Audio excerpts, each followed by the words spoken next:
ألف ويان كون لغو دفتay دوا 1 مليون ولا 0 صح كما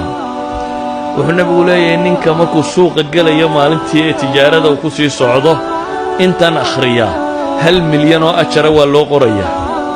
1 milyan oo sayi'ana waa laga rogayaa gurina jannada looga dhisayaa culimadu waxay yiraahdaan mawtikan baa mawtin al-ghafla oo inta badan dadku lacagta iyo dukaanka iyo xisaabada iyo yarsaqiya fataahda xasuustaane dhikriga